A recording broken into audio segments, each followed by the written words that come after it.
परवरदिगार आलम खालिक कायनात रब्बे लम यज़ल ला यज़ाल ने कुरान मजीद में ऐलान फरमाया, मिनहा खलक़नाकुम व फीहा नुईदुकुम व मिनहा नुखरिजुकुम तारतन उखरा। अल्लाह ताला ने फरमाया, आप मिट्टी डालते हैं, पहली मर्तबा आपने डाली, पढ़ा मिनहा खलक़नाकुम, दोबारा वफीहा नुईदुकुम, तीसरी मर्तबा व मिनहा नुखरिजुकुम तारतन उखरा। कुरान कहता है इंसान तुझे इसी मिट्टी से पैदा किया गया है, तेरा खमीर इसी से तैयार हुआ, इसी मिट्टी से तेरा गारा बनाया गया, फिर तुझे वजूद दिया गया, फिर तेरा मुजस्समा बनाया गया, फिर उसमें रूह डाली गई। दूसरी मर्तबा मिट्टी डालते हुए आपने पढ़ा वफीहा नुईदुकुम। कुरान कहता है फिर तुझे इसी में एक दिन मिला दिया जाएगा। मिट्टी की असल मिट्टी है, मिट्टी को बिलाखिर मिट्टी में ही मिल जाना है। फिर फरमाया वो मिनहा नुखरिजुकुम तारतन उखरा, फिर वो दिन भी आएगा महशर का, इसी मिट्टी से तुझे फिर परवरदिगार उठाएगा, इसी से अल्लाह ताला तुझे उठाएगा। मिट्टी से पैदा हुए मिट्टी में ही जाना है, फिर मिट्टी से ही उठना है। ये रब का कलाम। सोचने वाली बात यह है कि जब अल्लाह ने पैदा किया तो मारने की जरूरत क्या? भाई सवाल बनता है कि जब रब तूने पैदा किया तो मारने की जरूरत क्या? क्यों आखिर मौत आती है? यही सवाल हजरत मूसा अलैहिस्सलाम ने अल्लाह से किया था। बारगाह रब्बे लम यज़ल ला यज़ाल में हजरत मूसा अलैहिस्सलाम अर्ज़ गुजार हुए, मालिक पैदा करता है तो मारता क्यों है?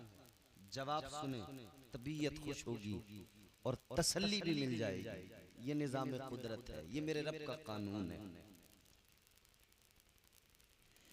परवरदिगार आलम खालिक कायनात की बारगाह में जनाबे हजरत मूसा अलैहिस्सलाम ने अर्ज किया,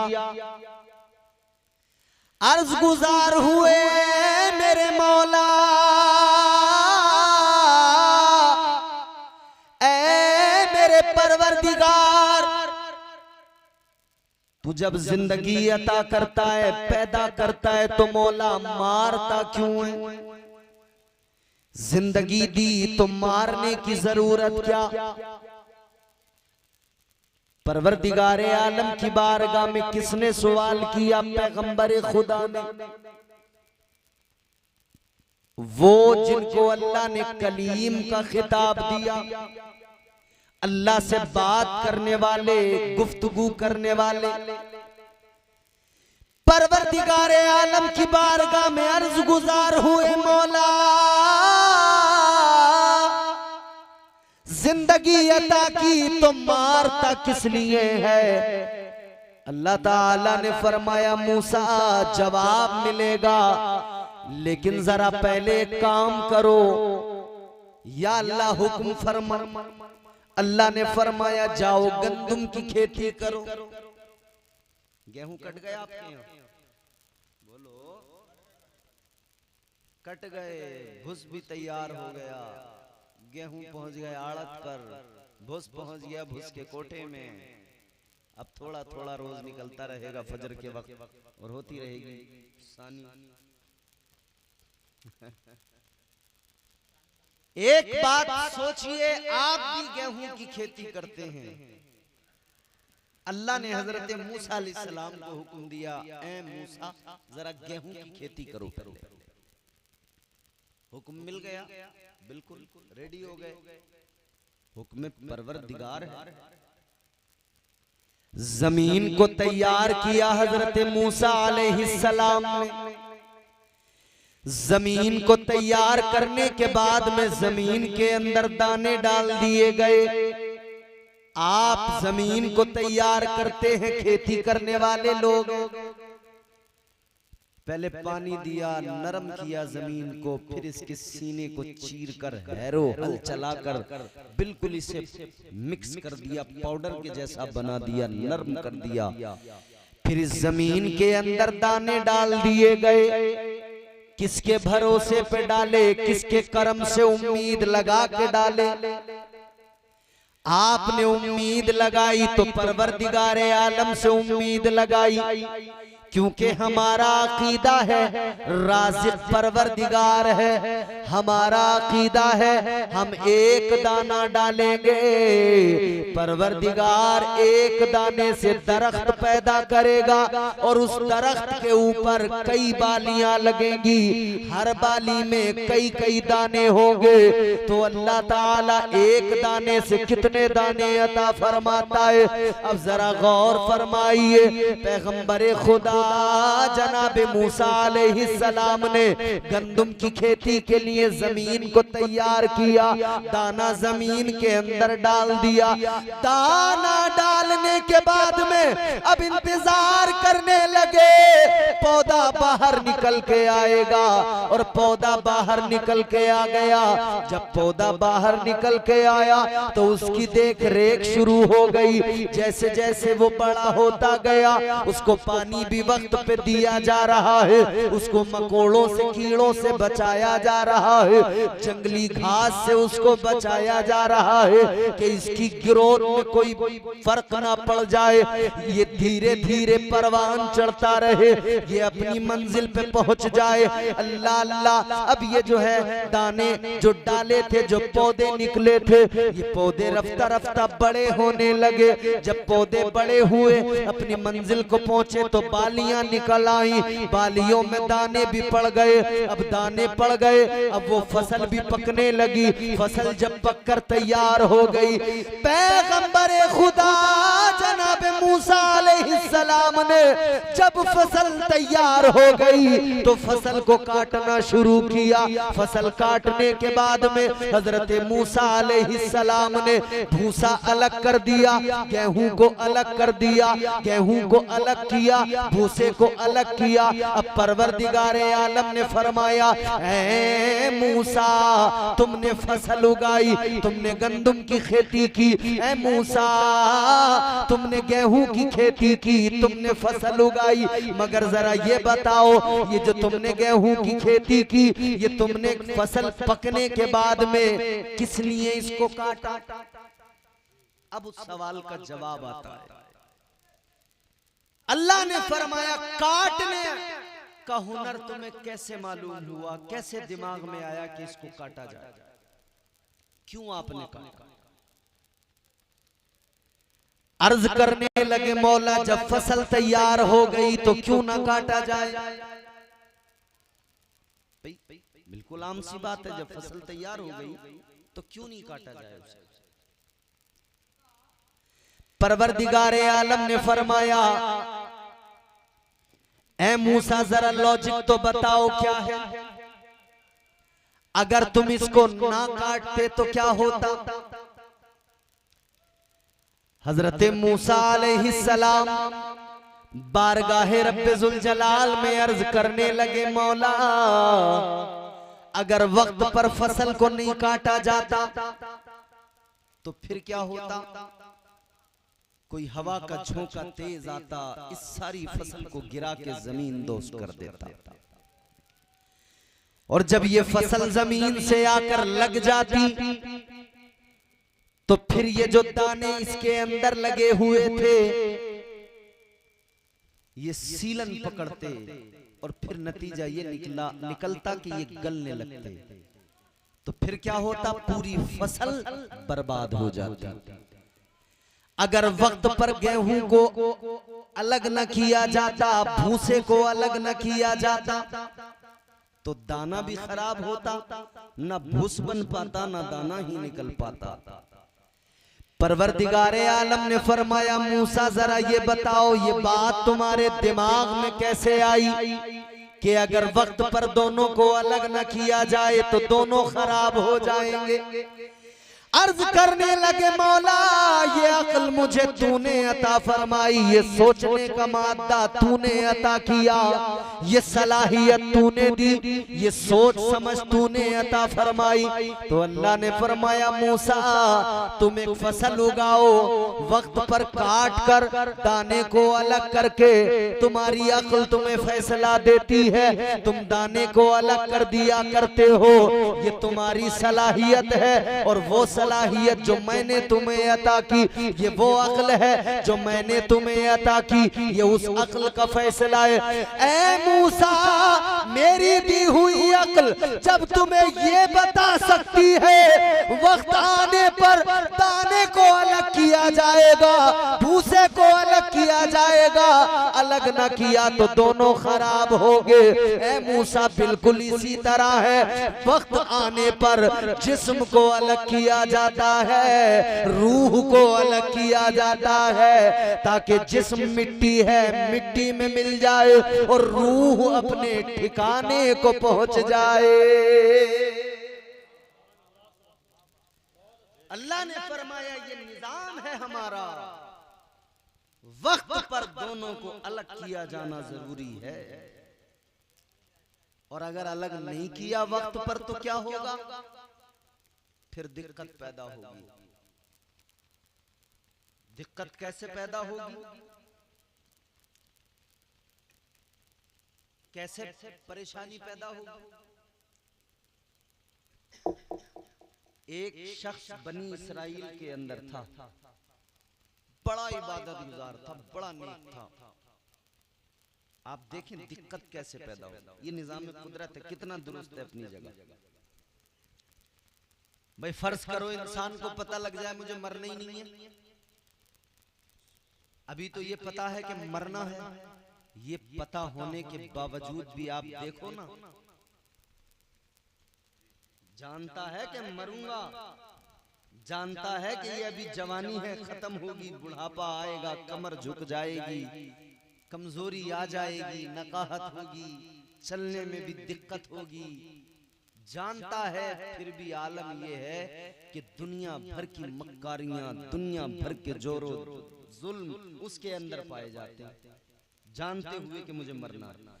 और अगर ये पता होता कि मरना ही नहीं है फिर क्या कुछ नहीं करता इंसान। सोचो, अगर ये मालूम होता कि मौत ही नहीं आएगी तो पता नहीं क्या करता इंसान। तो ये निजाम कुदरत है, इंसान जो कुछ कर रहा है कर, मगर इतना याद रख एक दिन तुझे मौत आएगी, एक दिन तू मरेगा। एक शख्स बनी इसराइल में बड़ा इबादत गुजार, बड़ा नेक, बड़ा मुत्तकी, इतनी जब इबादत की अल्लाह को राजी कर लिया, कुर्बे खुदा हासिल हो गया, तो इबादत के जरिए कुर्बे खुदा हासिल होने के जरिए इसको ये मालूम हो गया कि मैं कब मरूंगा, ये मालूम हो गया। पता लग गया कि मेरी मौत कब आएगी, तो पता लगा कि मेरी मौत अगले जो 300 गालिबन या 400 साल का जिक्र है, उसे ये पता लग गया कि मैं इतने साल अभी जिंदा रहूंगा। बहुत इबादत करता था, बड़ा परहेजगार था, मगर जैसे ही मालूम हुआ कि मेरे मरने में 300 साल का वक्त है, मेरे मरने में 400 साल का वक्त है, जब ये मालूम हो गया तो फिर दिमाग नए नए आइडियाज जन्म लेने लगे, दिमाग में फतूर पैदा हो गया, खोपड़ी में घूम गई खोपड़ी।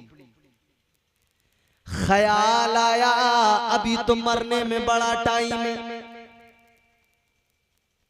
क्या करेंगे, इतने लंबे टाइम तक इबादतें करते करते रहेंगे।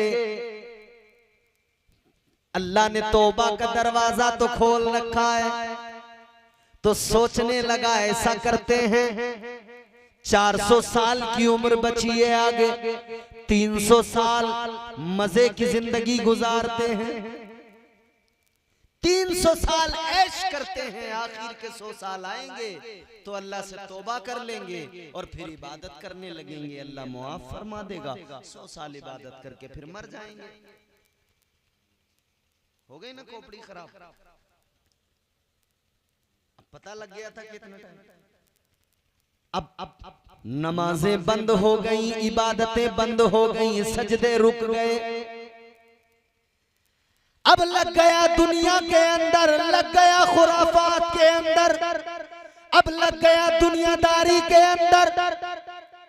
अब जिंदगी जो है सोचने लगा ये 300 साल मजे में गुजारने हैं, ये 300 साल ऐशो इशरत में गुजारने हैं। गुम हो गया दुनिया में, भूल गया मरने को। 300 साल इसी आलम में गुजरते रहे, 300 साल तक यही हाल रहा। 300 साल गुनाह करते करते गुजार दिए, रोज शब गुनाह करता रहा।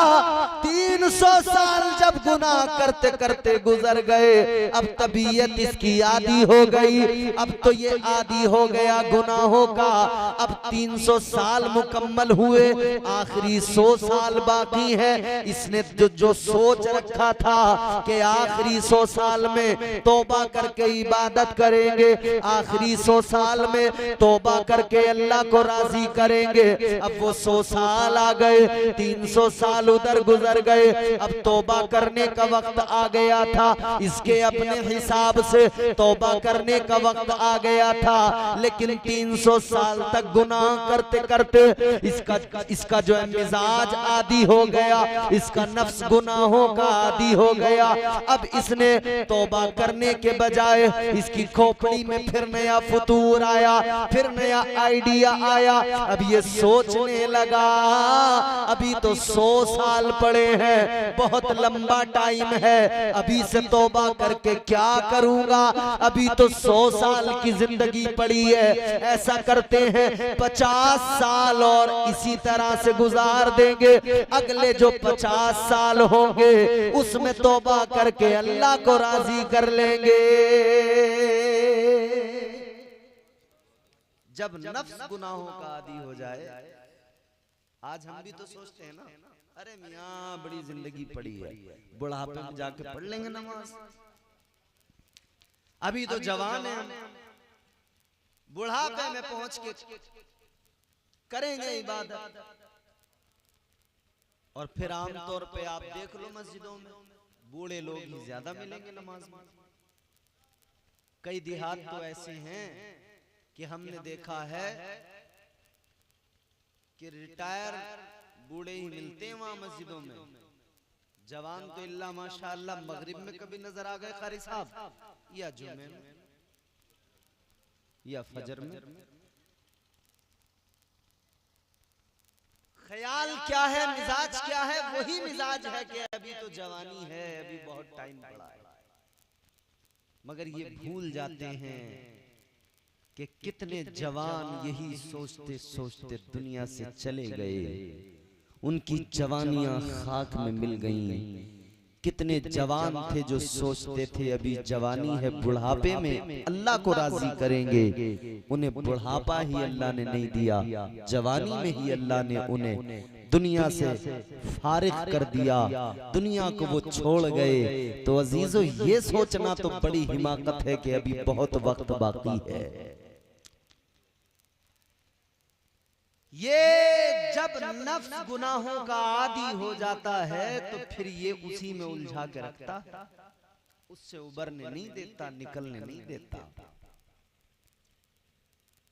इसने 100 साल का कमिटमेंट किया था खुद से कि मैं 100 साल जब आखिर होंगे तो उनमें इबादत करूंगा, अल्लाह को राजी करूंगा। लेकिन हुआ क्या? अब कहने लगा भाई 50 साल जो आखिर के हैं उनमें करेंगे इबादत, 50 साल और ऐसी गुजारते हैं। अजीजाने गिरामीउल कद्र गौर फरमाई, ये 50 साल फिर इसने इसी हालत में गुजारे। ये 50 साल जब गुजर गए तो सोचा अब तौबा कर लेते हैं, मगर नफ्स गुनाहों का आदी बन गया था। फिर तौबा की तौफीक नहीं मिली, सोचने लगा अभी और 10 साल 20 साल ऐसे ही गुजार लेते हैं, लास्ट के जो 20-30 साल होंगे उसमें इबादत करेंगे, तौबा करेंगे।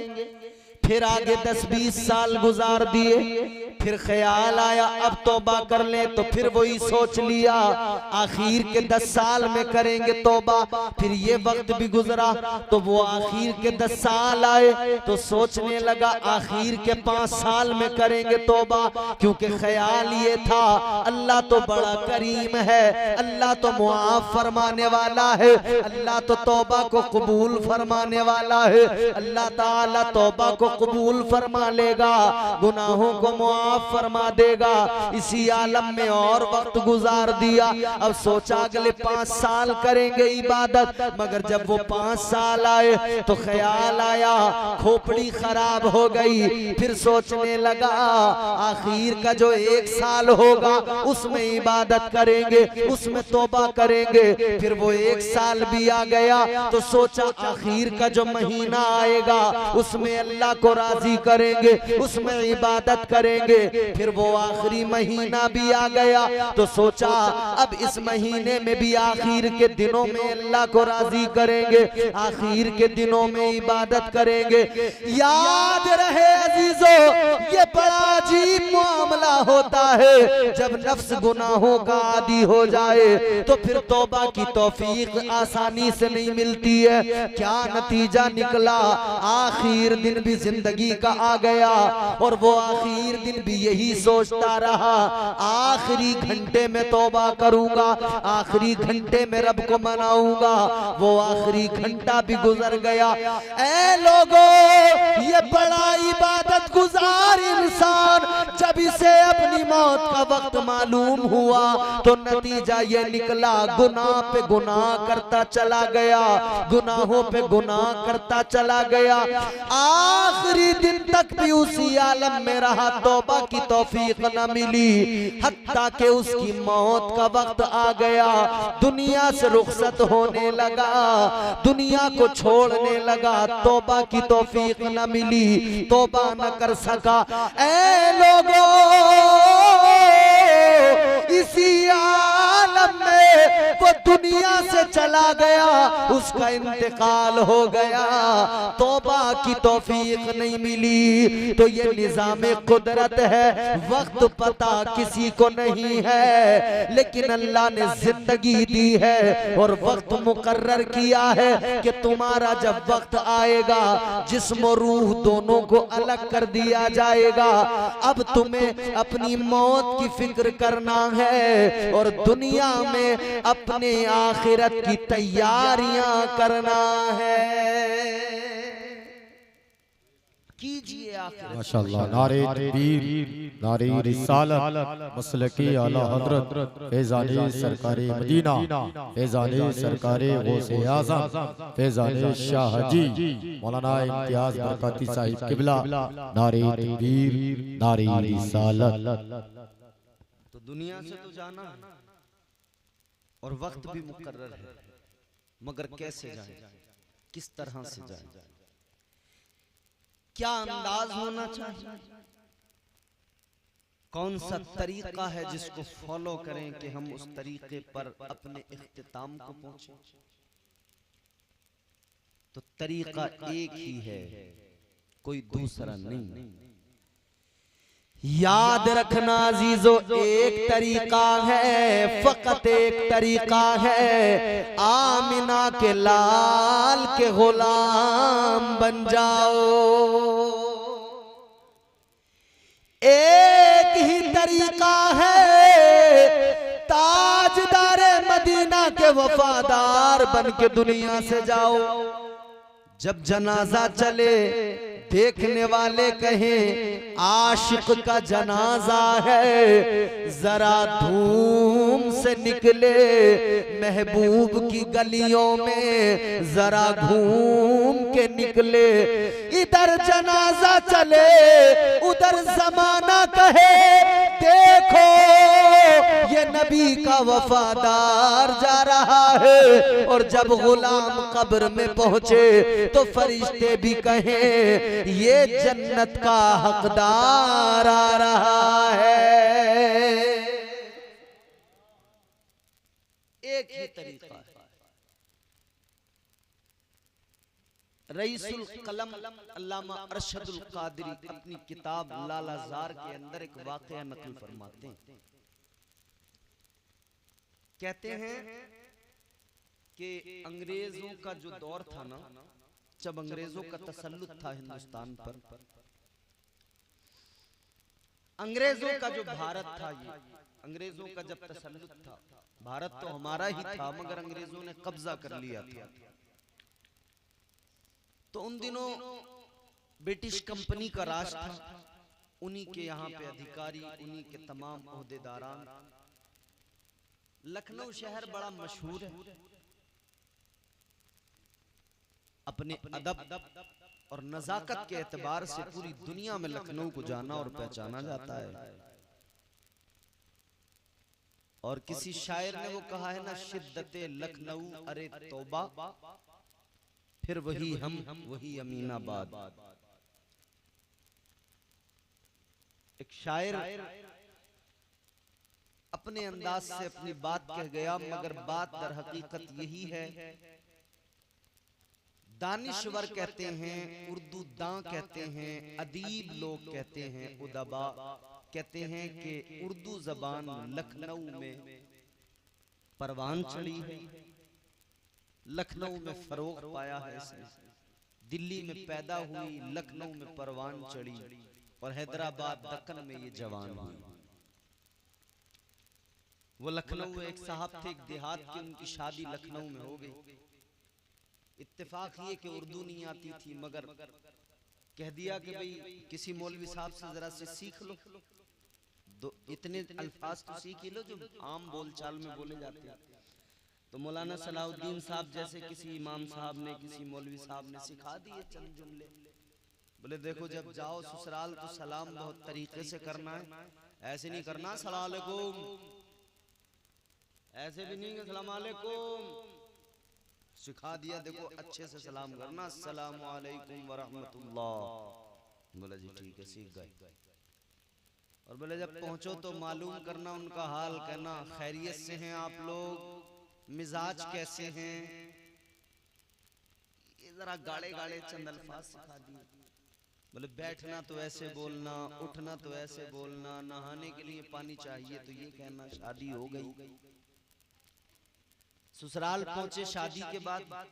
अच्छा, जिस दिन दूल्हा बन के जाता है उस दिन तो बोलता ही नहीं है, उस दिन तो बस रुमाल हाथ में है और बस मुंह से कुछ नहीं बोलेगा। उस दिन तो ऐसा है कि जैसे सर पे चोट लगी हुई है और रुमाल से बार बार सहला रहा है।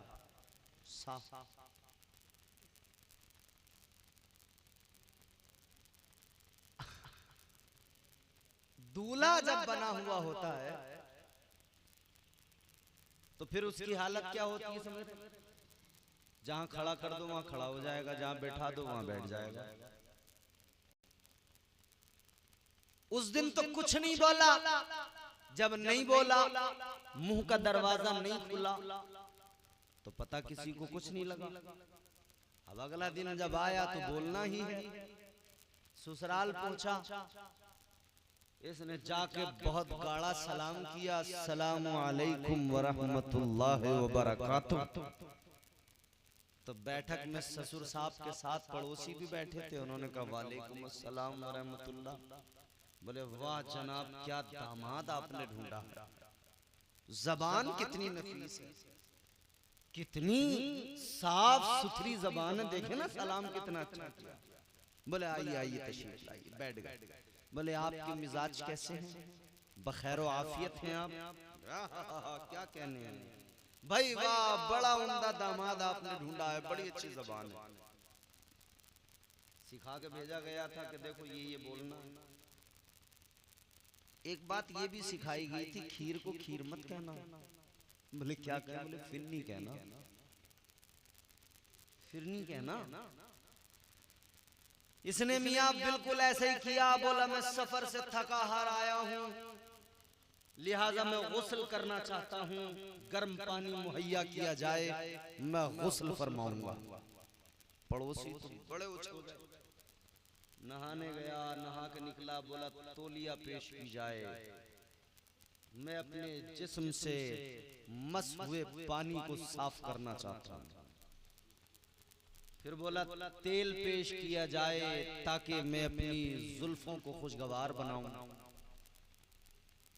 अब जब वो पड़ोसी बर्दाश्त नहीं कर सके इतने अल्फाज सुन सुन के, जब वो ज्यादा उछले, बोले वाह वाह क्या बात है, तो उनसे बोला बस अभी से वाह वाह करने लगे। बोला बेटे अभी खीर को भी फिर नहीं कहूंगा मैं, अभी क्या सुना है, अभी तो खीर को भी फिर नहीं कहूंगा। वो लखनऊ शहर है, कमिश्नर लखनऊ में एक अंग्रेज कमिश्नर है।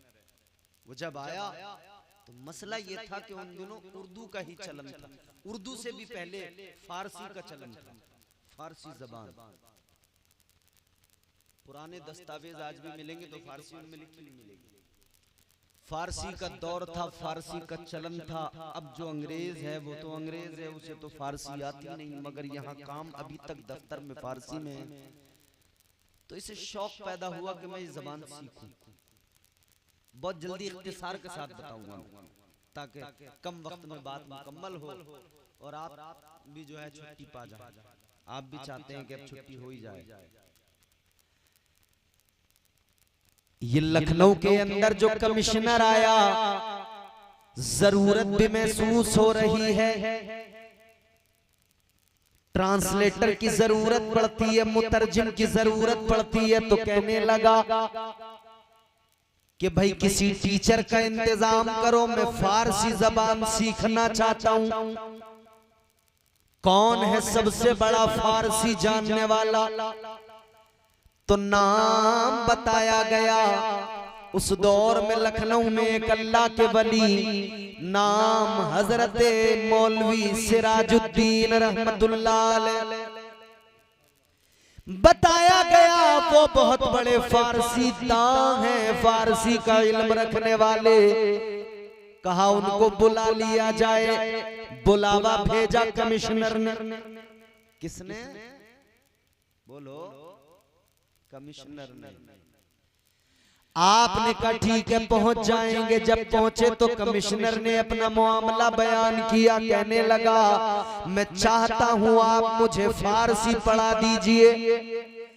आपने फरमाया पढ़ा तो दूंगा, सिखा तो दूंगा, लेकिन मेरी शर्तें माननी पड़ेंगी।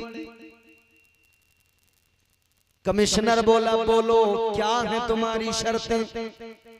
तनख्वाह तुम जितनी चाहो उतनी तुमको मिलेगी। अल्लाह वाले ने फरमाया अपनी दौलत अपने पास रख, तनख्वाह की बात नहीं। तो कहा क्या बात है? अल्लाह वाले ने फरमाया सुन ले, तू है अंग्रेज, तू है ईसाई, मैं मुसलमान। जब मैं तुझे पढ़ाने के लिए आऊंगा, तेरी हवेली पे जब तुझे सबक देने आऊंगा, तो जान ले कई मर्तबा ऐसा भी होगा कि नमाज का वक्त हो जाएगा। फरमाने लगे मुझे तुझसे कोई सैलरी, कोई तनख्वाह नहीं चाहिए, बस शर्त मेरी इतनी है, जब नमाज का वक्त होगा तो सुन ले, तेरे घर के अंदर ही मैं वुजू भी करूंगा, मुझे मुसल्ला भी तू ला के देगा, तेरे घर के अंदर मैं नमाज भी अदा करूंगा। हम अपने घर में पढ़ने को तैयार नहीं है, और अल्लाह वालों की शान क्या, काफिर के घर में भी जा रहे हैं तो नमाज को साथ लेके जा रहे हैं। फरमाते नमाज का वक्त होगा तो यहीं पढ़ूंगा। हमारे घरों में मुसल्ला ढूंढे से नहीं मिल रहा जा नमाज, और आपने फरमाया जा नमाज तू इंतजाम करके रख, यही नमाज पढ़ूंगा। उसने कहा ठीक है आपकी शर्तें मुझे मंजूर हैं। आपने फरमाया सुन, जब नमाज पढ़ूंगा तो नमाज के बाद मैं कुरान मजीद की तिलावत भी किया करता हूँ। मैं तेरे घर के अंदर ही कुरान मजीद की भी तिलावत करूंगा। उसने कहा तुम्हारी नमाज, तुम्हारी तिलावत, तुम्हारा कुरान करो, मुझ पे कोई फर्क नहीं। कहा फिर ठीक है, पढ़ाने आ जाऊंगा। बात तय हो गई, आपने आना शुरू कर दिया, पढ़ाने लगे। लेकिन जब भी नमाज का वक्त होता, पानी आपके लिए वहीं आता, आप वुजू फरमाते, मुसल्ला बिछाते, नमाज पढ़ते, कुरान की तिलावत करते। ये सिलसिला जब चला, जाहिर है जिस घर में नमाज पढ़ी जाएगी उस घर के बच्चे भी नमाज पढ़ने वाले को देखेंगे। आप जब नमाज पढ़ते हैं मुसल्ला बिछाकर, तो आपके घर के छोटे बच्चे भी टोपी पहन के शौक में आते हैं, आपके बराबर से आके खड़े होते हैं। उन्हें अभी नमाज पढ़ना नहीं आता, मगर वो आपको देख देख कर आपकी नकल करते हुए नमाज पढ़ते हैं। तो जरूरी है कि आप अपने घरों में नमाज पढ़ें, ताकि आपको देखकर आपके बच्चों को बचपन से पता लग जाए कि नमाज फर्ज है, ये हमको पढ़ना है, और नमाज की मोहब्बत बच्चों के दिलों में पैदा हो जाए। मगर हालात ये हैं, जब अब्बा ही नहीं पढ़ता तो कौन से मुंह से औलाद से कहे कि भाई तू नमाज पढ़। जब अम्मा ही नहीं पढ़ती तो किस मुंह से कहे बेटी से कि बेटी तू नमाज पढ़। भाई जाहिर सी बात, जब अम्मा बिल्कुल सनीचरी बनी घूम रही है, कपड़ों पे बड़े बड़े दाग लगे हुए हैं, तो बेटी कौन सी नमाजी होगी। और ये किस मुंह से कहेगी कि लल्ली नमाज पढ़ ले। लल्ली यूं नहीं कह देगी तू तो पढ़ती ना रे बुआ, पहले तू ही पढ़ ले। तो न लल्ली पढ़ती, न लल्ला पढ़ता, न अब्बा पढ़ता, न अम्मा पढ़ती। हाँ मगर एक काम है, छोटे से बड़े तक सब बराबर कर रहे हैं, उसमें कोई नहीं चूकता। 1 साल का बच्चा भी है तो वो भी पूरा काम करता है उतना ही जितना आप करते हैं, क्योंकि उसने आपको करते देखा है। आप मोबाइल में खूब तबीयत से वीडियोस देखते हैं, तो 1 साल का बच्चा भी पहले तो पढ़े पढ़े देखता था, अब वो भी समझ गया कि इसमें उंगली चला के इसको हिलाना होता है। तो वो 1 साल 2 साल 3 साल के बच्चे भी रो रहे हैं अगर मोबाइल ना दो तो। रो रहे हैं अगर उन्हें मोबाइल नहीं दिया जाए तो। और पहले तो माँ बाप ने खुद दिया था, क्योंकि मामला ये था कि ये अब इन्होंने नया तरीका ढूंढा था कि भाई बच्चा मोबाइल में लगा दो और अपना फ्री हो जाओ। मगर याद रहे अजीजों, एक हमारा किरदार है, हम नमाज पढ़ने को तैयार नहीं। एक अल्लाह वालों का किरदार है, काफिरों के घर तक नमाज को पहुंचाया। अब इसके घर के अंदर जब नमाज पढ़ रहे हैं तो घर वाले भी देखेंगे। इस अंग्रेज कमिश्नर की एक बेटी है, उसने इस अल्लाह वाले को नमाज पढ़ते हुए देखा। इस लड़की ने जब नमाज पढ़ते हुए देखा तो इसके दिल में भी बात आई कि आखिर क्या है ये क्या कर रहे हैं।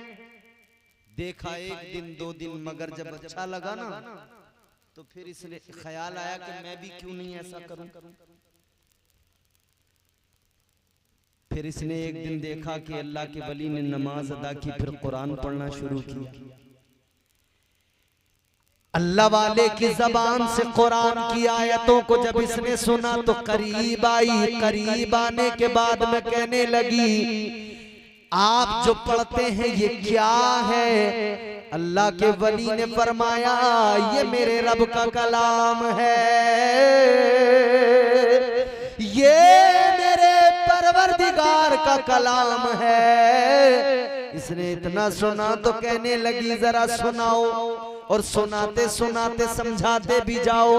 अल्लाह वाले ने सुनाया, इसने सुना, दिल में उतर गया, दिल में उतर गया कुरान, दिल में घर कर गया इस्लाम। कहने लगी जरा समझाओ। आपने जब समझाया समझ में बात आ गई। थी अंग्रेज की बेटी, थी ईसाई की बेटी, मगर जान गई इस्लाम को, पहचान गई इस्लाम को। कहने लगी अल्लाह वाले अब मुझे भी अपना दीन, अपना इस्लाम जो सिखाया है उसी में शामिल कर लो। कहती है मुझे भी कलमा पढ़ाओ और मदीने वाले का, मुझे भी मदीने वाले की कनीज बना दो, मदीने वाले मुस्तफा की गुलामी में आना चाहती हूँ। अल्लाह वाले ने कलमा पढ़ाया, मुसलमान। मगर कहने लगी देखो मेरा बाप कमिश्नर है, अगर मेरे बाप को पता लग गया मैं मुसलमान हो गई हूँ तो न मेरी खैर है ना आपकी खैर है, तो लिहाजा पता किसी को नहीं लगना चाहिए। ठीक है, बोली आप मुझे जरा कुरान पढ़ा दीजिएगा, अब्बा को पढ़ाने आते हैं मेरे बाप को। मैं अपने बाप से कह दूंगी मेरा बाप मुझे बड़ा प्यार करता है, मना नहीं करेगा, बस फारसी की आड़ में आप मुझे कुरान पढ़ाते रहना। बिल्कुल यही किया उस लड़की ने, अपने बाप से इजाजत ले ली। अब फारसी की आड़ में ये कुरान मजीद पढ़ने लगी। कुरान भी पढ़ती है, आका की जिंदगी भी सुनती है, कुरान भी पढ़ती है, ताजदारे मदीना की सीरत को भी सुन रही है। दिन ब दिन आका का प्यार बढ़ता जा रहा है, दिन ब दिन मोहब्बत बढ़ती जा रही है। और जब इश्क परवान चढ़ता है तो आशिक की कैफियत बदल जाती है, आशिक की हालत बदल जाती है, फिर उसे कुछ याद नहीं रहता। याद रहता है तो बस महबूब याद रहता है, कुछ याद नहीं रहता। मजनू जंगल के अंदर वीराने में, सहरा में, कहीं अगर हिरन को देख लिया ना बड़ा प्यार करता था, हिरन को पकड़ता था, अपने पास अपनी गोद में लेके बैठता, बड़ा देखता, प्यार करता। किसी ने कहा मजनू हिरन से इतनी मोहब्बत क्यों है? आशिक देखे ना क्या होता है। मजनू से मालूम किया गया, ऐ जनाब मजनू ये बताइए हिरन से इतनी मोहब्बत किस लिए? कहने लगे सुनो हिरन से मोहब्बत इसलिए कि इसकी आंखें मेरी लैला की तरह हैं। मैं इसकी आंखों को देखता हूँ मुझे मेरी लैला याद आ जाती है। ये आशिकों की कैफियत होती है, हर शय में यार के जलवे नजर आते हैं। इश्क चीज ही ऐसी है, इश्क सुन्नत है खुदा की, इश्क मीरा से अजल, इश्क का बानी मुबानी ला यमूतो लम यजल, इश्क तन्हाई पसंद रोज़ अव्वल ता अबद, इश्क यकताई का तालिब लम यलिद से लम युलद, इश्क ने चाहा कि अब हो दिल लगी का बंदोबस्त, इश्क की तहरीक पर बरपा हुआ यौमे अलस्त, इश्क आदम का हवाला, इश्क हवा का वजूद, इश्क ही हर हस्तबूदो बाई से हर हस्त बूद, इश्क ने पैदा किया हाबील में ईमान रूह, इश्क ने ही आके टाला नूह से तूफान नूह, इश्क इब्राहिम से सोजा नहीं थी कोई आग, इश्क ने दाऊद को छेड़ा तो छेड़े उसने राग, इश्क में बेटे पे जब खंजर उठाता है खलील, इश्क में सर को झुका दे हंस के फर्जंदे खलील, इश्क ने जमजम निकाले जब भी रगड़ी एड़ियां, इश्क ने जिंदान में यूसुफ की खोली बेड़ियां, इश्क ने फिरौन के दरबार में कलमा पढ़ा, इश्क तन्हा करबला में सो यजीदों से लड़ा, इश्क में वो कौन है दो बादशाह ने वली, इश्क है या तो हसन या फिर हुसैन इब्ने अली। माशाअल्लाह, वाह वाह, क्या बात है। ए इश्क तेरे सदके जलने से छुटे, यकीनन मदीने से आना सितम है, यकीनन। इससे बड़ा भी क्या सितम होगा कि सारी जिंदगी इधर तमन्ना करते करते फिर वो पहुंचा और फिर वहां से वो वापस आने लगे। और फिर आते हुए दीवाना क्या कहता है, हुजूर से रोक के कहता है, मुझे फिर मदीने में आका बुलाना, मुझे फिर मदीने में। जो नहीं गया वो इधर से दुआ करके कहता है आका बुला लो, और जो चला गया वो उधर रो के कहता है आका दिल नहीं भरा, फिर आना चाहता हूं, हुजूर फिर बुला लीजिए। मुझे फिर मदीने में आका बुलाना, मुझे फिर मदीने में, मुझे फिर मदीने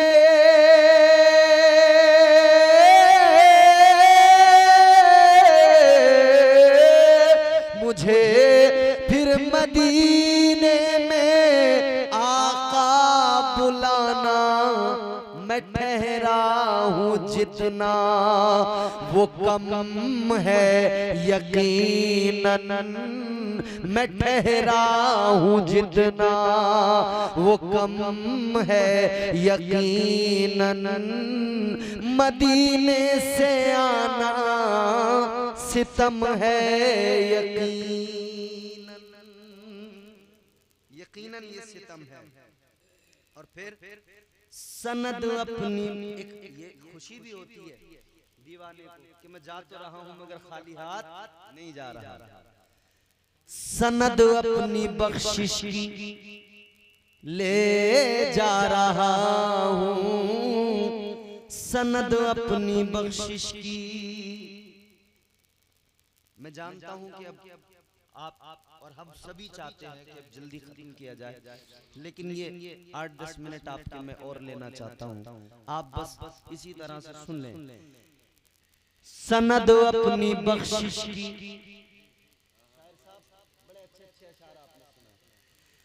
सनद अपनी बख्शिश की, ये खुशी है दीवाने को आते हुए।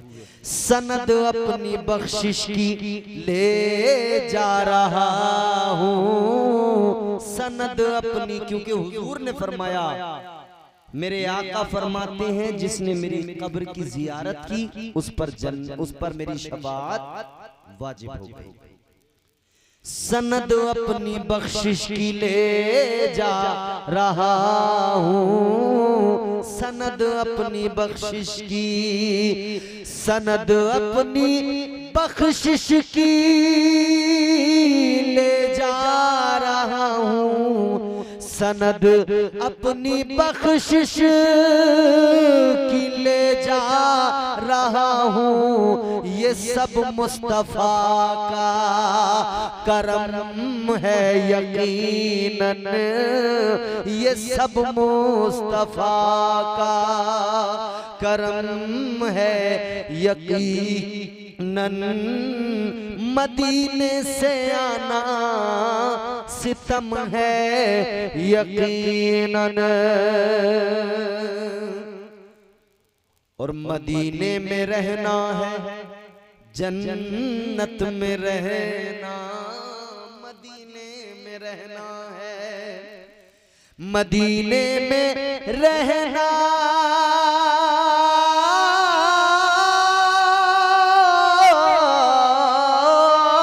मदीने में रहना है जन्नत में रहना, मदीने में रहना है जन्नत में रहना। ये दरबार रश के इरम है यकीनन, ये दरबार रश के इरम है यकीनन। दरे मुस्तफा फिर दरे मुस्तफा है, दरे मुस्तफा फिर दरे मुस्तफा है, वहाँ जो भी है मोहतरम है यकीनन, वहाँ जो भी है मोहतरम है यकीनन, मदीने से आना सितम है यकीनन।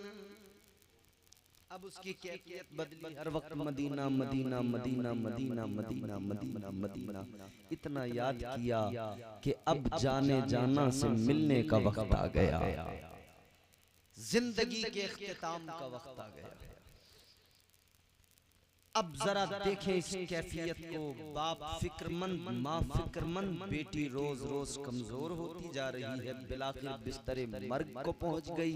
माँ की आंखों में आंसू, बाप की आंखों में आंसू, रिश्तेदारों की आंखों में आंसू। क्या हुआ कि जवान बेटी इस हाल को पहुंची, दुनिया से रुखसत हुआ चाहती है। अब सब जमा हैं, पूछ रहे हैं बेटी कुछ कहना चाहती है तो कह दे, कुछ बोलना चाहती है तो बोल दे। ये कहती है सुनो, मेरी एक ख्वाहिश है, मेरी एक बात है, एक आरज़ू है, अगर पूरी कर सको तो इतना कर दो कि अल्लाह के वली को, हजरत मौलवी सिराजुद्दीन रहमतुल्लाह अलैह को अगर कर सको तो मेरे उस्ताद को एक मर्तबा बुला लो, जरा मेरी मुलाकात करा दो।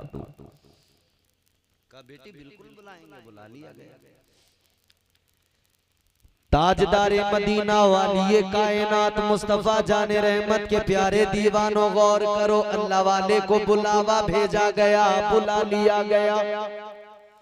आ गए, आए तो लड़की कहने लगी अल्लाह वाले दुनिया से जाने का वक्त आ गया, दुनिया छोड़ने का वक्त आ गया। कहती है मगर एक गुजारिश है मेरी, एक वसीयत है मेरी। फरमाने लगे बोलो बेटा।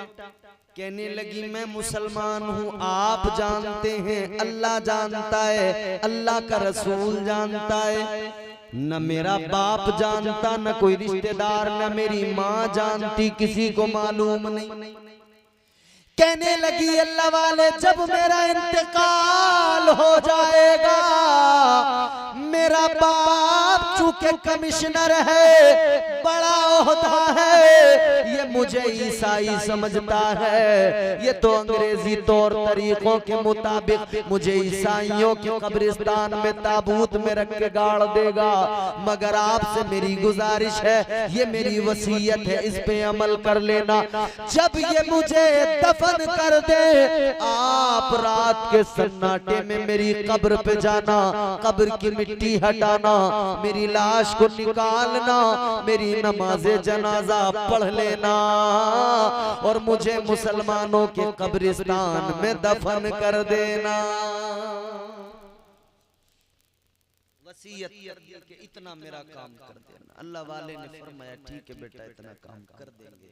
अब दिल को सुकून आया, तो अब दिल को जैसे सुकून मिला तो फिर इधर का सुकून कुछ नहीं, अब तो कोई और ही सुकून चाहिए था।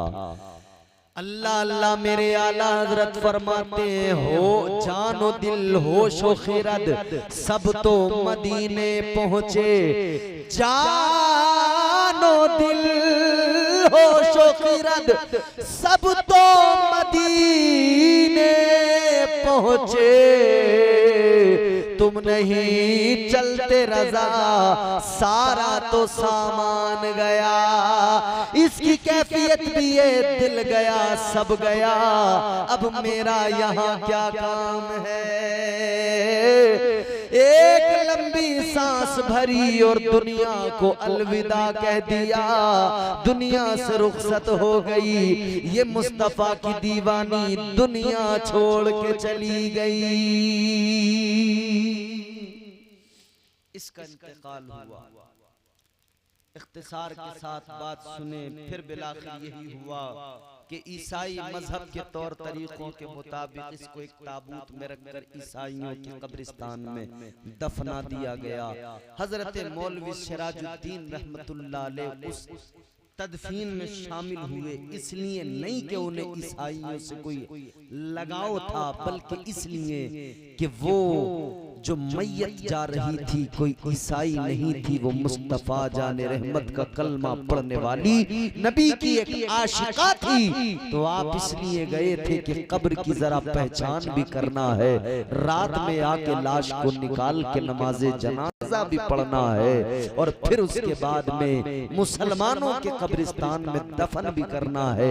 गए और जाकर आपने देख लिया, कब्र पर निशान लगा दिया, वापस आ गए। अब रात का सन्नाटा हुआ, खादिम को साथ लिया और खादिम से कहने लगे आज एक बड़ा काम करना है, चलो हमारी जिम्मेदारी हमें आवाज दे रही है। खादिम को लेकर चले, कब्रिस्तान ईसाइयों का है। अल्लाह वाला पहुंच गया उसी कब्र पर जिस कब्र पर निशान लगाया था, जिस कब्र में उस नबी की आशिका को रखा गया था ताबूत के अंदर। अल्लाह वाले ने कब्र की मिट्टी को हटाना शुरू किया। जब कब्र की मिट्टी को हटाया है, अल्लाह अकबर, जब ताबूत को खोल कर देखा है तो ताबूत में लड़की की लाश को रखा गया था, लेकिन वो मैयत अब उस ताबूत में मौजूद नहीं है। ताबूत खोल कर जब देखा तो इस ताबूत में कोई लड़की नहीं बल्कि मर्द की लाश रखी हुई है। अल्लाह अकबर, हैरान हो गए, ये क्या किस्सा है, ये क्या माजरा है। खादिम आगे बढ़ा, खादिम ने आगे बढ़कर देखा, कहने लगा हुजूर मैं तो इसको पहचानता हूँ। का कौन है ये?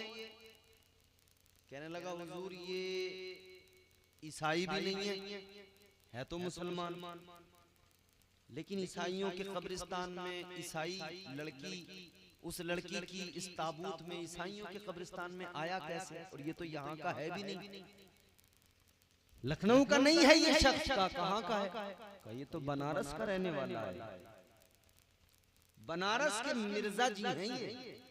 अच्छा, का ताबूत को बंद करो, कब्र में वापस रखा, मिट्टी डाली, वापस आया। सुबह का उजाला फैला तो खादिम को साथ लिया, बनारस के लिए रवाना हो गए, पता करने के लिए कि जब बनारस वाले की लाश यहाँ आ गई तो शायद यहाँ से उसकी कब्र में इसकी लाश पहुंची हो। पहुंच गए बनारस, लोगों से मिर्जा के बारे में मालूम किया, पता निकाल लिया, कब्रिस्तान का भी पता लग गया, कब्र का भी पता लग गया, कब्र पर निशान लगाया, वापस आ गए। रात का सन्नाटा हुआ, फिर पहुंच गए, कब्र की मिट्टी को हटाया, तख्ते हटा के देखा, कब्र के अंदर भी, इस कब्र में भी उस लड़की की लाश नहीं है, इसमें भी किसी और मर्द की लाश है। अब बड़े हैरान हुए, वहां भी नहीं मिली, यहाँ भी नहीं मिली। उसने वसीयत की थी, मैंने वादा कर लिया था नमाज़े जनाजा तेरी पढ़ेंगे, तुझे मुसलमानों के कब्रिस्तान में दफन करेंगे। अब देखें, मैंने कहा ना दुनिया से जाएं तो कैसे जाएं, ऐसे जाएं, जाएं तो ये शान होनी चाहिए। तख्ते रखे, मिट्टी डाली, हैरान है, सोच रहे हैं, जरा सोचते सोचते आंख लग गई। आंख लगी अल्लाह वाले की तो ख्वाब देखा, ख्वाब में वही लड़की, वही मेरे आका की आशिका आ गई, मुस्कुराती हुई आई। अल्लाह वाले ने देखा तो फरमाया बेटी, मैंने लखनऊ के उस ईसाइयों के कब्रिस्तान में तेरी लाश को देखा, तेरी मैयत न मिली। मैंने बनारस आकर मिर्जा की कब्र में तुझे देखा, क्योंकि मिर्जा तो तेरी कब्र में मिला, मगर मिर्जा की कब्र में तू ना मिली, कोई और मिला, ये क्या मामला है? वो मुस्कुरा के कहने लगी अल्लाह वाले सुनो, मेरी कब्र में ईसाइयों के कब्रिस्तान में जो ये बनारस का मिर्जा मिला, वजह ये है ये नाम का मुसलमान था, मगर इसे अंग्रेजों से बड़ा लगाव था, अंग्रेजी तौर तरीके अपनाता था, अंग्रेजी तौर तरीकों को पसंद करता था। कहने लगी जब तक जिंदा रहा उनके जैसी टोपी लगाई, उनके जैसी पतलून पहनी। जब उनकी मोहब्बत में दुनिया में जिंदगी इसने गुजारी, जब मर गया कब्र में पहुंचा, दफनाया गया था मुसलमानों के कब्रिस्तान में, लेकिन निजाम कुदरत फरिश्तों को हुक्म हो गया, फरिश्तों ने इसकी लाश को निकाला, मुसलमानों के कब्रिस्तान में रहने नहीं दिया, बल्कि ईसाइयों के कब्रिस्तान में मेरे ताबूत में इसकी लाश को रख दिया गया। अल्लाह अकबर। तो अल्लाह वाले ने फरमाया बेटी समझ में आया, मगर जरा ये बता फिर ये मिर्जा की कब्र में कौन आया? होना तुझे चाहिए था ना भाई, तेरी कब्र में मिर्जा पहुंचा, मिर्जा की कब्र में तुझे होना चाहिए था, मगर ये कौन आया और तू कहां पहुंची? लड़की मुस्कुरा के कहने लगी, ये अल्लाह वाले ये जो मिर्जा की कब्र में है ये हिंदुस्तानी नहीं है। का कौन है? कहा ये अरब का रहने वाला अरबी है, रहता अरब में था मगर इसे तौर तरीके हिंदुस्तान के पसंद थे। रहता अरब में था, सारी दुनिया तमन्ना करती है मदीने में मौत आ जाए और जन्नतुल बकी में जगह मिल जाए, और ये वहां होते हुए तमन्ना हिंदुस्तान की करता था, हिंदुस्तान की मोहब्बत में जिंदगी गुजारी। तो इंतजाम ये हुआ जब मरा दफनाया उधर गया था, मगर फरिश्तों ने लाश निकाली लाकर हिंदुस्तान मिर्जा की कब्र में बनारस में डाल दिया। अल्लाह वाले ने फरमाया अब जुमला सुनना दिल खुश होगा। अल्लाह वाले ने फरमाया ये समझ में आ गया, मगर तू बता तू किधर? हमें तो तुझसे गरज है, तेरी नमाज़े जनाजा पढ़नी थी, तुझे मुसलमानों के कब्रिस्तान में दफन करना था। बेटी तू बता तेरी लाश कहाँ गई? अब सुने दिल मचलेगा। अल्लाह अकबर इतना सुना तो वो लड़की कहने लगी, ऐ अल्लाह वाले जिसने ईसाइयों को पसंद किया उसे ईसाइयों का कब्रिस्तान मिला, जिसने हिंदुस्तान को पसंद किया उसे हिंदुस्तान का कब्रिस्तान मिला। अल्लाह वाले मैंने क्या पसंद किया?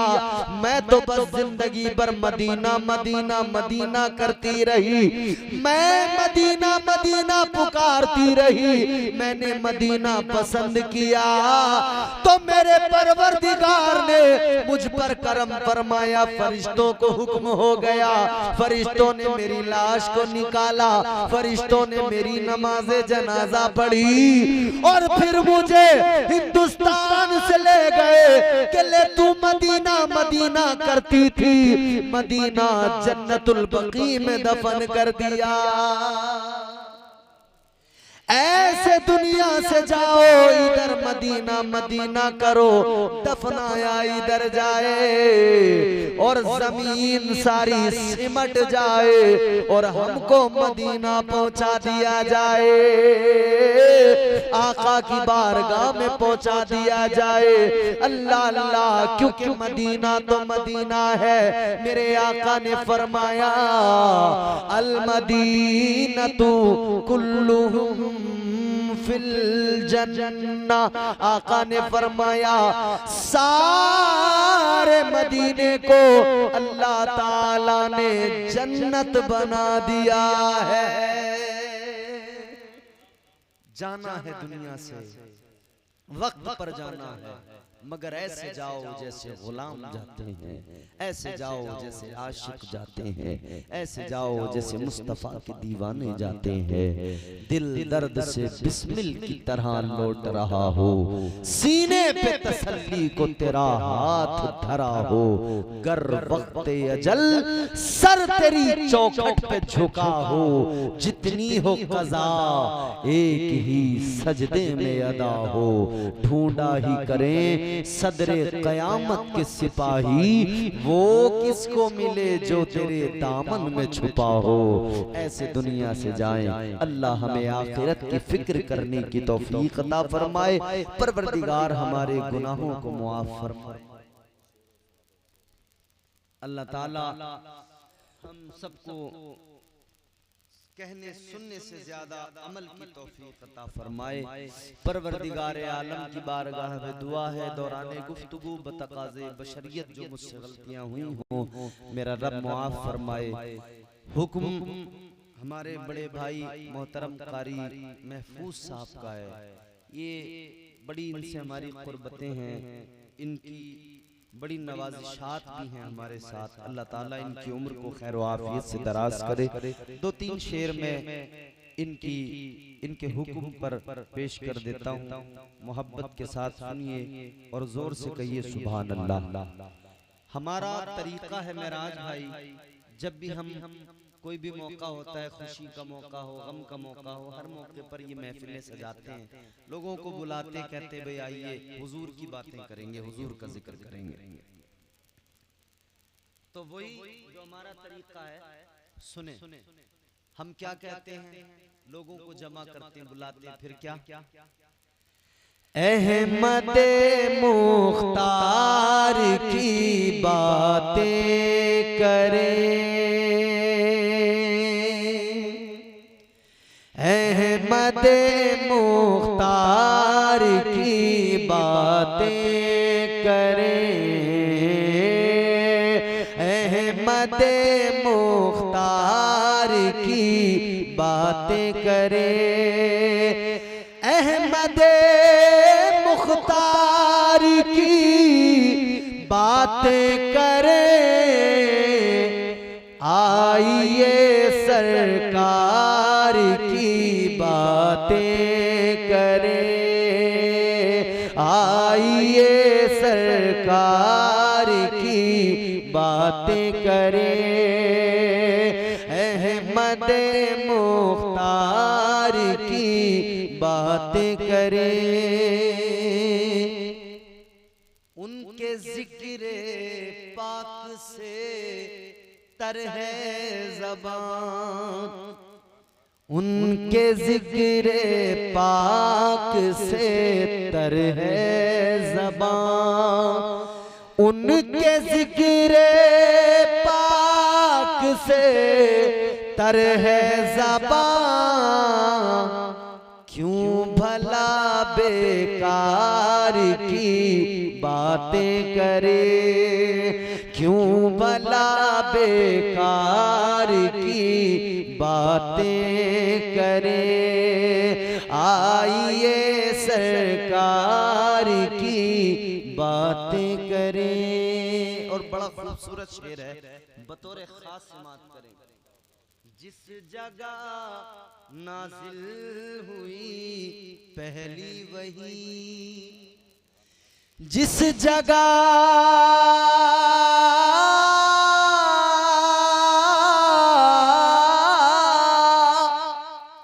जिस जगह नाजिल हुई पहली वही,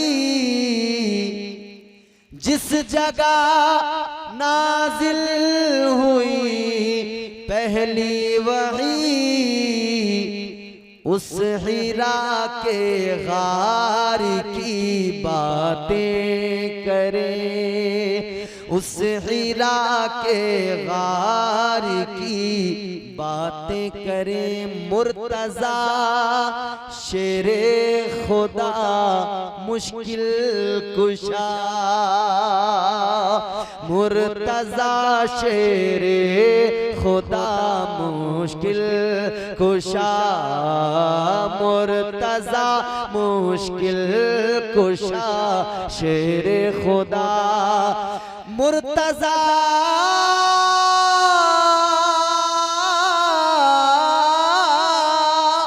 मुर्तज़ा मुश्किल कुशा शेरे खुदा, हैदर कर्रार की बातें कर करे, हैदर कर्रार की बातें करे। भाई उनकी बातों से बेहतर तो बातें नहीं है ना। एक और शेर, जिक्र जिनका है कलाम पाक में, जिक्र जिनका है कलाम पाक में, उन लबो रुखसार की बातें करे, उन लबो रुखसार की बातें करे। और मख्ता छोड़कर दुनिया की बातें इम्तियाज,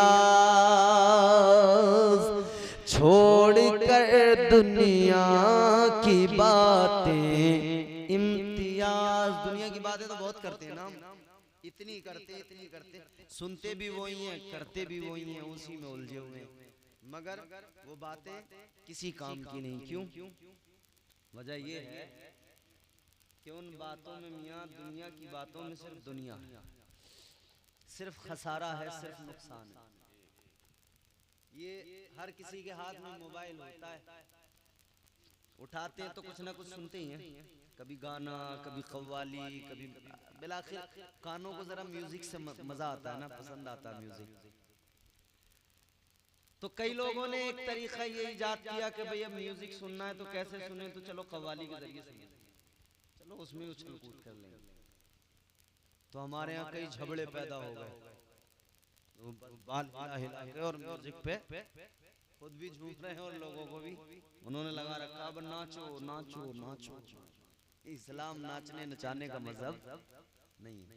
देखे ना आपने बहुत सारे नाचने नचाने वाले कितने आपने, और हमारे यहाँ हालात ये है कि वो मैं बार बार एक सुन रहा था, यूट्यूब पे भी बार बार आ रहा था, महराज भाई हजरत कारी साहब यूट्यूब पे बार वो आपने भी सुना होगा। हमारे यहाँ आमतौर पे लड़के बड़ा सा खुश होकर सुन रहे हैं, तुझे क्या बताऊं मैं राज़दां, तेरे सामने मेरा हाल है, तेरी एक निगाह की बात है, मेरी जिंदगी का सवाल है। तो मैंने कहा क्यों ना हम इस पे अपनी कोशिश करें। अगर हमारे यहाँ नौजवान ऐसा ही कुछ सुनना चाहते हैं तो हम ऐसा भी सुनाई देते हैं। तो हमारी काविश भी आप मुलाहिजा करें। मैं गदाए आले रसूल हूँ, मैं गदाए आले रसूल हूँ, मेरा उनसे रिश्ता बहाल है। मैं गदाए आले रसूल हूँ, मेरा उनसे रिश्ता बहाल है उन्हीं के दम से ये जिंदगी, उन्हें उम्मती का ख्याल है। मैंने माना हम गुनहगारों पे आका की इनायत होगी, हम गुनहगारों पे आका की इनायत होगी, हम गुनहगारों पे आका की इनायत होगी। वो जो चाहेंगे, वो जो चाहेंगे तो महशर में शफाअत होगी। वो जो चाहेंगे तो महशर में शफाअत होगी। तो हमें दुनिया की बातों से बचकर बातें बस यही करनी है। छोड़कर दुनिया की बातें इम्तियाज, छोड़कर दुनिया की बातें इम्तियाज, रोज़ाए सरकार की बातें करें। अब इंशाअल्लाह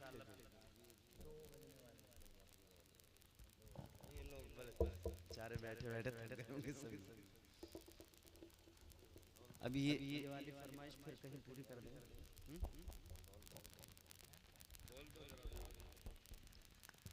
असल में जो मुझे आप हुक्म दे रहे हैं ना, उसके लिए जरा लोग ज्यादा हों तो ज्यादा लुत्फ आता है, तो लोग बोलने वाले हों तो ज्यादा लुत्फ आता है। अब वक्त भी इतना हो गया तो इंशाअल्लाह ये वाली फरमाइश उधार रही फिर किसी मौके पर। और मुमकिन है कि मुमकिन नहीं, कौन सी तारीख ये आपके बराबर 22 तारीख को इंशाल्लाह फिर आ रहा हूँ मैं इसमें शीकमपुर में, तो आप लोग आ जाइए, फिर इंशाल्लाह सुना देंगे। और हजरत को सुनने की ख्वाहिश होगी तो हजरत के गांव में पहुंच रहे हैं 25 को, हजरत को वहीं जाके सुना देंगे इंशाल्लाह। ये आपकी फरमाइश ड्यू है।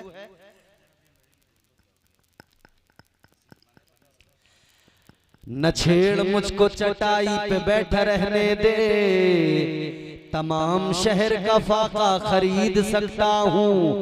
अली के दर का भिखारी हूँ, क्या समझता है मैं तेरा सारा इलाका खरीद सकता हूँ।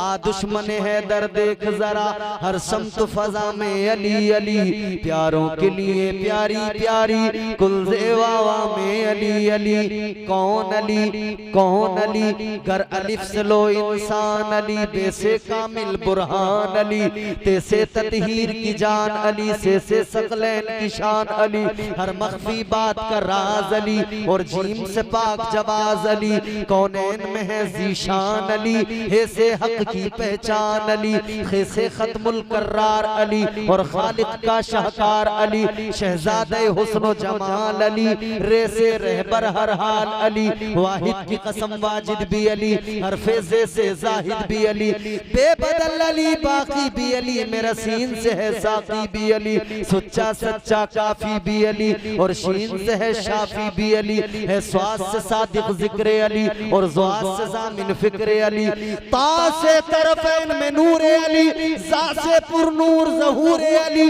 रुतबा है खुदा के वली काली, और ऐन से नाम अली काली। रुतबा है खुदा के वली का अली, और ऐन से पाक गनी भी है, और ऐन से नाम अली का अली है, गैन से पाक गनी भी अली, फे से फजले रब्बी भी अली, मेरा काफ से क़िबला अली अली, और काफ से काबा अली अली, गरलाम से पूछो क्या है अली, लोलाद की पाक फजा है अली, है मीम से शान माँ भी अली, और मन गुन तो मौला भी अली, है नून से नूर नबी अली, वाओ से सच्चा वली अली, खुलफा में नंबर 4 अली, और ये से नबी का यार अली, ईमान अली कान अली, सुल्तान अली मेरी जान अली। कौनैन अली के कदमों में, दारैन अली के कदमों में, सिबतैन अली के कदमों में, हसनैन अली के कदमों में, इज्जत भी अली के कदमों में, अजमत भी अली के कदमों में, रिफात भी अली के कदमों में, शौकत भी अली के कदमों में, तौकीर अली के कदमों में, तकदीर अली के कदमों में, शब्बीर अली के कदमों में, हर पीर अली के कदमों में। बोलो सुभान अल्लाह। उल्फत में जब मजा है कि दोनों हो बेकरार, दोनों तरफ आग बराबर लगी। हर पीर अली के कदमों में, शब्बीर अली के कदमों में, है जहर में रूह हयात अली, परवाने कुल्ले सिरात अली, चिड़ियों की चहक में अली अली, डाली की लचक में अली अली, गुंजों की चटक में अली अली, फूलों की महक में अली अली, उम्मीद अली ताईद अली, हर मस्त मलंग की ईद अली, हामिद हम्माद हमीद अली, महताब अली खुर्शीद अली, तारों में अली प्यारों में अली, कुरान तेरे पारों में अली, हर मोमिन के नारों में अली, नूरी भी अली, अनवर भी अली, हाजिर भी अली, नाजिर भी अली, है अब्र करम भी अली अली, हम सब का भरम भी अली अली, रहमान की है सौगात अली, बिन बादल के बरसात अली, शुरफा की जमात में अली अली, हर सच्ची बात में अली अली, हम सब की बात में अली अली, हिजरत की रात में अली अली, भटको तो सहारा अली अली, डूबो तो किनारा अली अली, मेरी आंख का तारा अली अली, मौलाए कंबर अली अली, आकाए अबूजर अली अली, हर कुतब से बरतर अली अली, हर वली से बेहतर अली अली, हम सबका रहबर अली अली, हम सबका लीडर अली अली। दम मस्त कलंदर अली अली, दम मस्त कलंदर अली अली। तू कब्र के बाहर जो कर ले, तेरी कब्र के अंदर अली अली। हैदर की शान में और भला शौकत का कलम लिखे भी तो क्या, दारैन की मलिका है ज़हरा, ज़हरा का शौहर। बोलो, दारैन की मलिका है ज़हरा, ज़हरा का शौहर। अली अली अली वमा अलैना इल्लल बलाग। अस्सलामु अलैकुम व रहमतुल्लाह।